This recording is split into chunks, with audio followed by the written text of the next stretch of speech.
New for Samsung in 2024 is this color booster feature. I can't tell you how clutch this comes in for pretty much everyone that wants more color. But to see this on an entry-level model like the Q60D is really good because if you look at it, I mean, it's okay color, right? It's not bad. I did a reference accurate calibration on this and then I put the colors into native. Not bad, not the best, but it's not bad, right? Well, with Color Booster, I mean, look at the sock. It comes alive, right? And you have, of course, more intensity that you can add behind it. Now, this has so many different, like, I just can't even begin to go over how many benefits this has for different kinds of content. So here's the color red. It's kind of like a dark, like, I don't know, it doesn't really look red. It's a darkish, like, I want to say it's trending more towards like a cranberry looking color.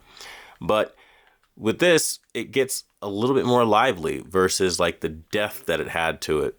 So you're able to just extend and expand colors a little bit. And it's pretty useful when you have colors, especially like purples and magentas and things like that. You want to add a little kick to it. It really does wonders. And this feature, by the way, is absolutely exceptional when we look at anime content, because that was one of the big things that I was looking at when I saw just how truly beneficial this is. I mean, like, fire can have a different expression and glow to it versus just like being kind of not that expressive. And I think this is wonderful. I think it's an option that consumers like myself have. Like, if we want that extra saturation and kick in our colors, we can have it without having to touch the saturation slider. Especially, again, like I was saying, for things like anime and whatnot. It's just a nice thing to be able to have. One of the better examples that you could possibly see of the color booster feature is when we have color booster off and then we turn it on with anime content. Like I was saying a second ago, fire becomes more expressive and everything in general versus when you have it off, it kind of gets a little bit more dead. Now, to be fair, this is a reference accurate calibration and I'm just adding the color booster so you can see that it gives you that extra touch of color where a reference accurate calibration typically is really washed and really dead. You can add a little bit more life to it without oversaturating your picture and tearing up your values too much.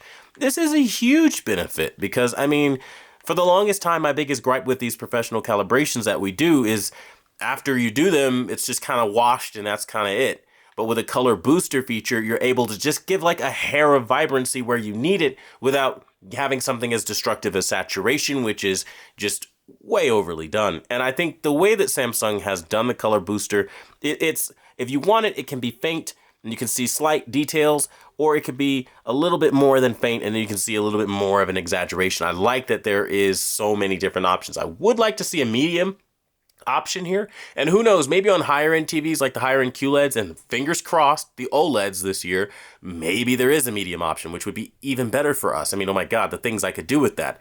But the thing that really like impresses me is like if you look at Bakugo's face right now, when you go from off to low, that glow and intensity, you can see more of the ambient light versus when it's off, it just isn't there. Like, this is a huge feature that literally no one is talking about, and I do not know why. I mean, this is one of those features that come in super clutch. I mean, look at the fire scenes. They become so much more expressive with it on than with it off. And again, it just feels so much different. I mean, look at the faces. They're dead post-reference calibration. But you can add color back that brings that life back into them without touching the saturation slider. It's just it's exactly what it says. It's a color booster. It's not like a saturation bullet. It's just something that juices the color a little bit in areas where it's appropriate. And I cannot speak highly enough about this feature. So that being said, I just wanted to talk to you guys a little bit about this, show you guys what it's all about. And as always, I want to thank you guys so much for watching the #1 brand in honesty. Me personally, I think this is a pretty cool feature. It turns ultimately what would have been a fairly lifeless image into something that's far more expressive than it ever would have been. I personally like the low feature, and I think, again, more of you guys out there will probably feel the same way. I mean, the color jump is pretty massive in some examples, like in this one with the hair. The yellow just kicks up way more. It's such a treat, and I think this is something that we all should probably see more of. I'm all for extra features, and this TV definitely has them for a pretty decent price. But stay tuned for the final review because I will be giving that out to you guys along with some new stuff later on this week. But that being said, color boosters definitely a win. Thanks for watching the #1 brand in honesty, and until the next video, I'll see you guys later.